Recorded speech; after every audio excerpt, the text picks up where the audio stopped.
Welcome to all dear student. आजच्या टॉपिकमध्ये विद्यार्थी मित्रांनो, आपण जसं स्टोरी जे असतात, डेव्हलप अ स्टोरी किंवा beginning onward the story it can be told by the student. Then after telling the story or after writing the story, there are some types of the story.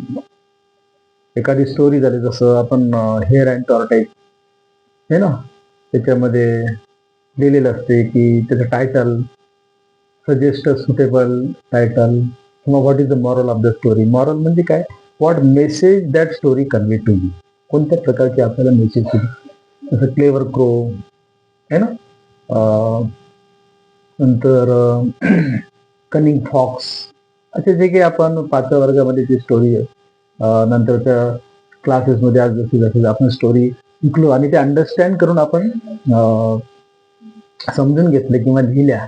आणि story लिहित असताना विद्यार्थी मित्रांनो, आपल्याला जेव्हा story सांगायची असते किंवा लिहायची असते, it can be written generally always in past tense.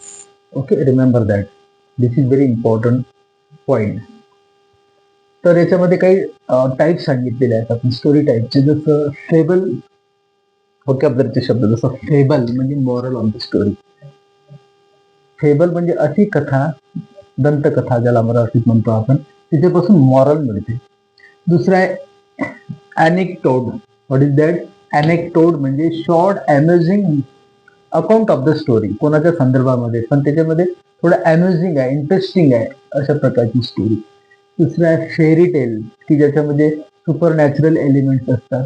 Okay, super natural story for the children specific, imagine केलेली असते. त्याच्यामध्ये काही घोस्ट वगैरे असं काही फेरी टेल्स वगैरे आहे ना, तर नाव आहे फेरी टेल, काल्पनिक कथा. नंतर पॅराबल, हे पण रिलिजियस स्टोरी आहे. ओके, धार्मिक कथा ज्याला म्हणतो आपण पॅराबल. फेबल, पॅराबल हे मॉरल स्टोरी. नंतर ट्रॅजेडी म्हणजे अशी ट्रॅजेडी की ज्याला काय म्हणतो आपण serious end of the story, ज्याच्यामध्ये एंड होतो हिरो किंवा हिरोईनचा. ओके, असे जे काही ट्रॅजेडी म्हणतो आपण. नंतर ह्युमरस म्हणजे लाफ्टर, कॉमेडी ज्याला म्हणतो आपण. Okay, tragedy, comedy, causing laughter story. आणि मिथ म्हणजे ancient type of story, mythology, myth है ना, रामायण, महाभारत, याच्यामध्ये myth. Okay, so these are the type of the story and its name and it is explanation. Okay, you remember that and you study about this. Thank you.